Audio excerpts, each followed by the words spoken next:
Morning, Dowse. Morning, how are you doing? I'm good. Let's start with a very important subject before we talk about football. The future development of the ground, stadium, etc. There was a very successful meeting held last night, and you have some materials in front of you in relation to this whole thing. Yeah, I heard it was a great meeting last night, and it's fantastic. Whoever's done this is absolutely fantastic, absolutely brilliant.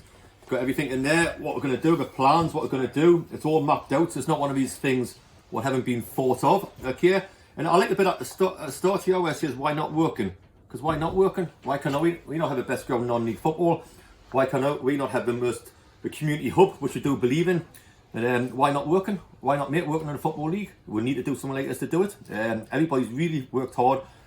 You can tell by the brochure what it means to everybody. Had a great meeting last night. I think everybody in the town's backing with and wants to do it.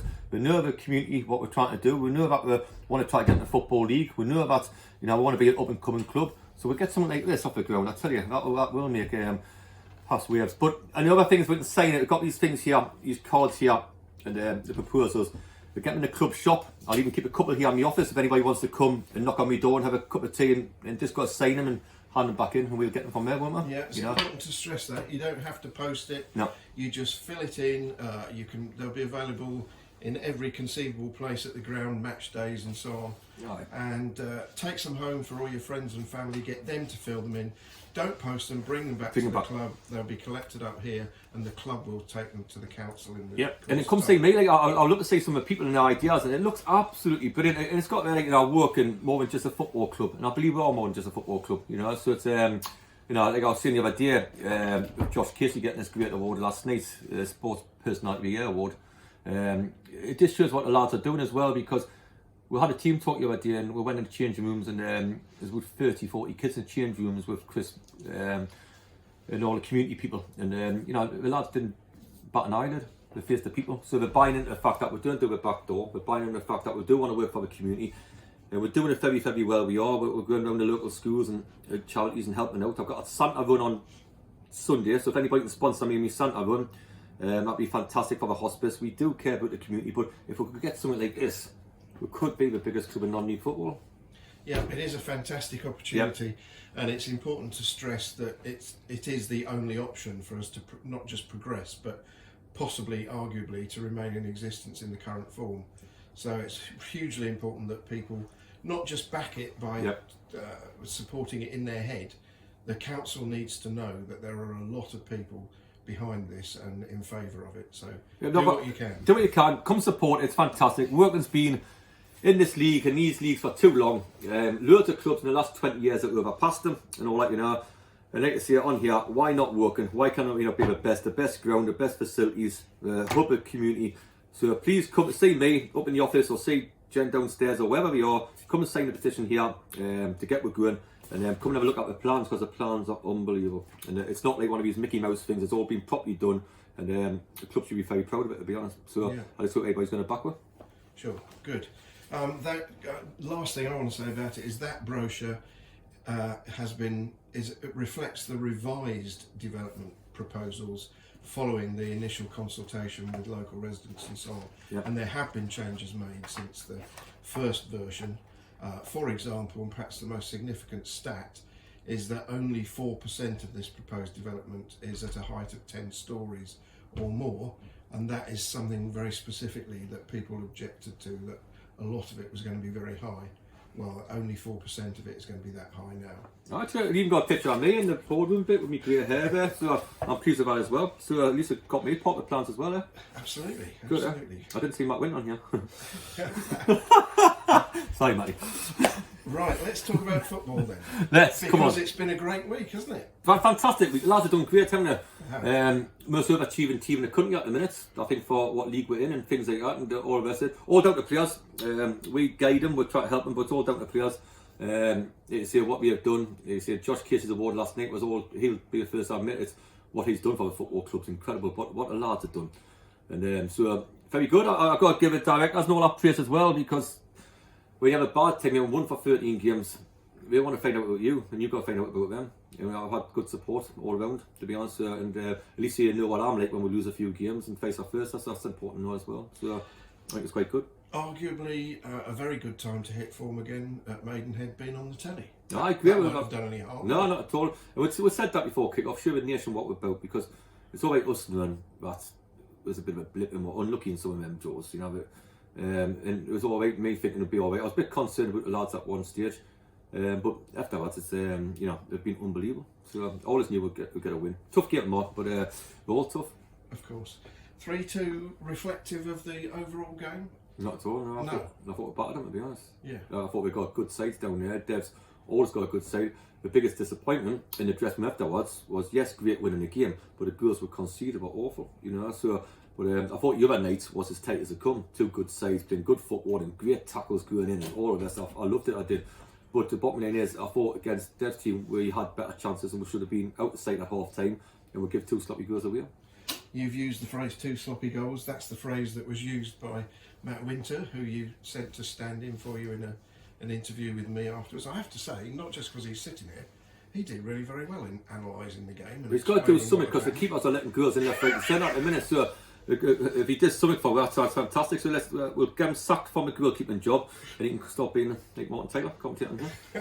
Be the official match spokesman. But he's doing well. He's doing well, and the keepers are doing well this season. So we're delighted how they're doing. We're just sloppy on Saturday. I mean, the lads knew that. After the game, it wasn't no celebrations. It was about the two goals we conceded, and that's what kept one good stead about Tuesday night, I think, because there wasn't much sloppiness there, to be honest. Matt did also mention that there were arguably plenty of opportunities to wrap it up, which we didn't take.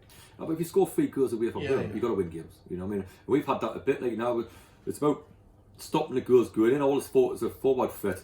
You know, we've got Hyde with 10, 11, 12 goals. You've got Blinton Top here with 7 goals or something. So the front three are doing very well. Lewis has chipped in the goals now and was excellent against Maidenhead. Didn't think he played well. How he got man of the match? I rang him up and I said, Blinken. Must have been his family who threw it because he didn't play very well the other night in the first half, whatever crack on him. But he said he hurt his groin, and it's one of them when people come in, like we had in Notts County, and they get these rubs. I didn't even ask the physio, I just put him in the team, so I think it would have been on my head if he had it pulled up.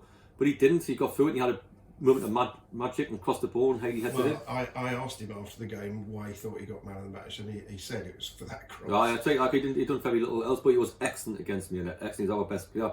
So he's went from best player to not so best, but fair play to the lad for not complaining about playing. He could have easily went to me and said, Dowse, I've got a bad groin. I didn't give anybody an option, I just put him on there because I thought it was the best thing to do, and fair play to him, like, you know. And possibly the highlight of the game was Musa scoring with his foot. Great strike, isn't it? Anything on telly, like I said, I haven't seen him score with his left foot, but he's left-footed. You know what I mean? I haven't seen him kick with his left foot, but he's left-footed. So I think that's a notice to take notice at the minute. You know what I mean? So we'll just let everybody else do the talk and all that, you know. So it's so that's what I found a bit strange. Okay, Bromley. We start. I've written this down. I'm not sure where I got it from now. I can't remember. I think it was. Did Ian do an interview after Bromley? I don't know. No, anyway, started better than they did, but gradually they got control of the game. And then there was let's call it an incident involving Musa, which was pretty much right in front of you, wasn't it? Yeah, that's hard. But the point with that is that it seemed to get everyone going again. Well, I thought we started the game very well. And Smudger, he should have been manager here one day. He should have been a few years ago, and probably will be one day. A great lad, a great manager. He's coming to United. He's a proper legend. I also watch him here. I also watch him how he used to get jazz up for games and things like that. And you know, he's a wonderful man. Really, I've got a lot of time for Smudge. But we're always going to be competitive. But he knows our sides are as well. So he would have put tackles like that in before. I would have done it. We played probably similar, you know, how we did play. So it's a man's game. There's no problems there. I thought we started very well, and I thought we scored against a running player. That's what I thought. I thought when they had a foothold in the game, then that tackle did get everybody going because everybody's on the pitch and throwing the handbags. You know, you got things like Ben Gavin getting booked for that. You know, did you see that tackle Ben Gavin? Yeah. What a great centre-half tackle that was. What a great tackle. Musa's was a foul, but didn't mean to do it, and the yellow card was the right thing for him. But you get these tackles now, and they do your head in. They absolutely do your head in. But that's what football's like now. I went to Arsenal last night. I took my son to Arsenal last night. They don't watch a game. Everybody goes in the hospitality. That's what they do now. Hospitality. We're all drink wine and blinking head. I don't know, like lasagna and all that. Dink them. Like, go and watch a game. Go and have a couple of pints. It's a day out. It's not football anymore. So that's why I'm glad we're in this level because I couldn't handle that every week. I got bored. Put my head. Yeah. Yeah, I don't watch much of it. No, it's crap. It's not very good. But the bottom line is, our football's real. I just think some headers going to tackles, and even at the end, Casey's having a bit of handbags with the lad. But there's no in it. It's just that you do that. You see, I'll see you in the tunnel. This went on for years, but it's just handbags. So let's not make anything big out of it. Most of the Harvers went for a ball, but he mistimed his tackle. You got Pooks. Somebody said, "Oh, the lad blasted the ball." I thought, "Well, lad, that's football, man. Just get on with it." And it's much I think the same. You know what I mean? So. He was a competitor. He made tackles and all that, you know. But I just thought it was competitive. But I really did think the batting quality shone through. Okay, yeah. Craig Ross's pass to Loza was quite. I know, it was, wasn't it? I definitely. He was actually aiming for Cookie on the other side. So. He done well. No, listen, he could have done better with goal, you know that.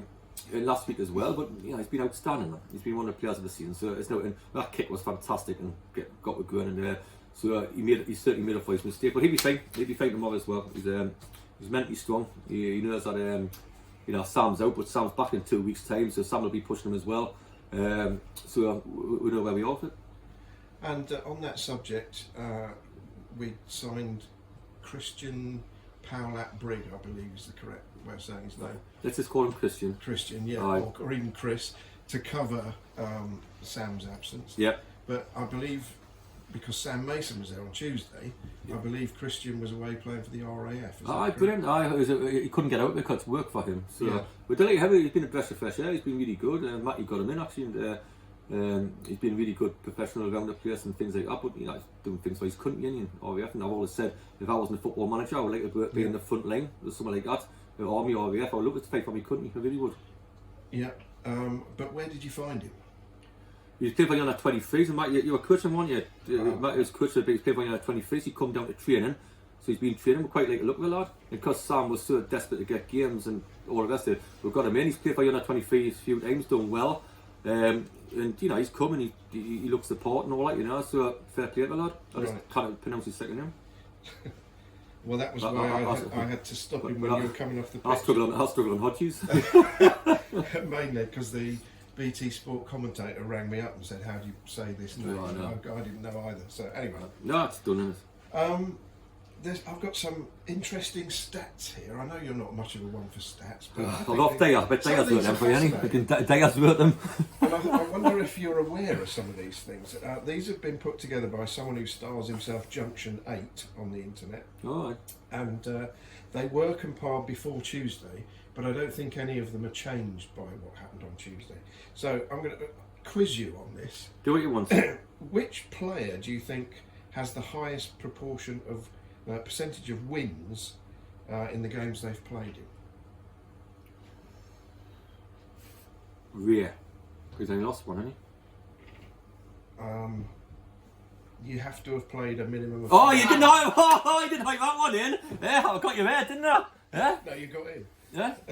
Is that right? With a minimum of 5 games played before Tuesday. I can't see because he's played most of the and lost many games. So, Sean. It is. Is that right? Yeah. I'm just looking on the board. Very top impressive. There. Yeah, it is. But Rhea would have been, because Rhea's only lost 1 game. Yeah. Yeah, just you don't have to that'll do. Okay. Right. Okay, cheers. Yeah, Sean, 60% of the games he's played, we've won.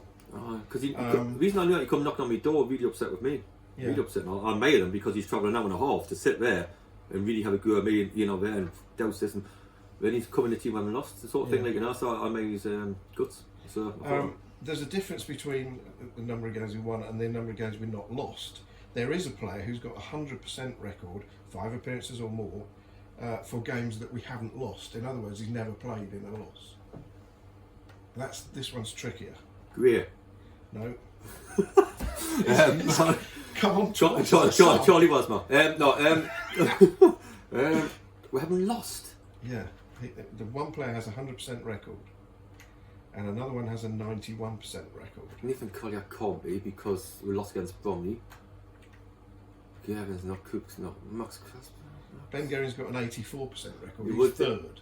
No, it would be him and Casey now because they played the most games. But is it Hodgie? Can't be Hodgie, can it? No. Come on, sub. No. Not Max. No, neither of them are available to you tomorrow. Pook. No. Not for injury. reasons, for other reasons. So not there. Yeah. Ed's does something else. Yeah, he's second. 91% not loss, but there is one player with 100%. Who hasn't lost? Yeah, Who else is, you know? Sorry. yeah. Is it Terry Johnson? Tyreek Johnson, yeah. That was about 2 years ago. Let's talk about the future, David. Okay, this is my favourite one. Are you aware that we haven't lost when either Heidi or Tarps have scored? Is that right? Yeah. Scored a lot of goals. I'll tell you what, there's a couple of the other day in the ball, another day. What a stupid. I'm all for a bit sticking a bit stats and all that, think them's what to do, like, you know, but somebody said to me, I'll tell you what, Tarps would have scored a lot more goals down the middle. What a load of rubbish. He's come from the right hand side in that little square, from the right hand side in, scores a great goal, and some knacker goes and says, oh, if he had been centre forward, he wouldn't have got it if he was centre forward. Heidi was over there, he wouldn't have got it. And if we had played 2 up front, we actually played 3 up front, if we played 2 up front, who going to drop midfield, just leave Brooks out. You know, I haven't got some of them haven't got a clue. You know, but I don't mind a good old argument, but somebody said, well, yeah, that's what Thompson do, he gets in the positions. He's come from the right wing, inside the blink and score. If you're centre forward, he wouldn't have got that. Plus, if he played 2 up there, we're going to change the formation to what got the 4th top of the league, and who am I going to leave out in midfield? Yeah. And we play 3 up front, not 2 up front. Yeah. Facts, man. Get your go on. How you know? Last one, because we need to push on. No, please. This is a good one as well. Every single win this season has had Ross, Cook, Casey, Guerin, Donnellan and Tarpey starting. Is that right? Yeah. I think that's great work by Junction 8. Thank you very much for Junction 8, come and see us. using your stats. Junction 8, when you come and know I can do this thing on the ground, don't click them off me, click them off from downstairs. Because I'm going to talk you off stats for fucking half an hour. And we've won 86% of the games when Poco has come on as a sub. Brilliant. That's a bit. I'll tell you the percentage. I think we've got. Detailed. I bet. No, that's fair dues. I'm only joking. Fair dues a lot. Looking it up, but I never do stats. But because the pointless going into forward games. I bet the stat is interesting how many players we've had from last season starting the games. Like, if you think about it, Vossi was here last season. Casey was. Gavin was. Dehara was. Casey was. That's the back 5 straight away. Collier was. Okay. In the squad. Okay. Max was. Hodgie was. Okay. We've got Tops was here. And Hyde. Yeah. That's some massive stuff. Yeah. You thought we nearly 10 players who were involved in the team who were here in the conference of last season. Absolutely. New operations manager as well. We've got a new operations manager and Dave Curtis, which is obviously it's good and bad in football clubs, isn't it? So that just drags it down a little bit. Yeah, he's obviously responsible for all the wins. Oh, yeah. Last subject, Bournemouth tomorrow. Yeah. We lost to them at home. Shimanga is up there with 12 goals. But what's the stat on that one? Bournemouth. Come on. What stat? We lost Yeah, to? Junction, whatever, Junction 8, right? The stat on that one, after the time we've lost on the Saturday. Oh, right, okay. Yeah. Bournemouth. Yeah. So, he gets good sides. Look, he's I watched him in the playoffs the other year, and he got good sides. You know, it'll be a decent service down there. I hope we bring a lot of support as a back, because our away support has been fantastic. I think it's been a bit quiet at home, to be honest, but the away support's been brilliant. And you know, it's one of them where I hope we're travelling numbers. So we look forward to that. But it'll be a good test. But obviously, because the beat were down here, you know, you want to make sure that nobody does a double over. So it'll be a tough game. But the lads are in a good place. Just we'll take game by game. There's no point. But given that we've talked about sloppy goals given away, Yeah. gonna have to be careful with. The kid up top. Shimanga, We tried to sign him in the summer. We tried to sign I him. was gonna say. No, we tried to sign him, just couldn't afford him. So you know, I think he possibly, you know, look will do what he's got to do with him. But if there's a few people in our leagues who may get moves in the football league clubs, I'm certainly thinking he could be one of them, because he's pushing on magic, and he's you know, he'd be a big threat. But that's what we're there for. You know, we got Heidi. I think Heidi scored more goals than he. Was he scored the same goals? Same, I think. Same goals, so we're probably worried about Heidi, and we're probably concerned about him. But we've done the homework on them. You would have done it on us. So game on, really. Yeah, they're both on 12, and Reed is on 14. So Is he right? they're not far off. And We're not counting Heidi's hat trick, are we? no, this is the BBC's Good. table, No, not, please, not Heidi's not Heidi's table. Okay. Where he's got 23. Oh no, that's 100%. He claimed Tops his first one, you right? He did. They probably claimed goals from when he wasn't even playing. So, yeah. He even claimed one of theirs. But, okay, anyways. And you'll have the pleasure of the. Have you ever been to Bournemouth? In the playoff final, I got King's Stirling in the playoff final. Did they have the leather seats in the dugouts then? No, I wouldn't be sitting down anywhere. Like, I know I do, but a couple of times at Bournemouth, I played there and managed there. And remember, once we lost 6 games on the spin at King's Stirling, but we turned it round and managed to get in the playoffs. And playoff final against Bournemouth there, should have won the game. Lost 1-0. 2-0. Christian Jolly missed a sitter for me. Sure, I put a good side on it. Not many fans there, I don't think, but I think we'll bring a few. Yeah, should be because it's not too far. No. Great, thanks very much. We'll see you there tomorrow. Lovely. Cheers, bye.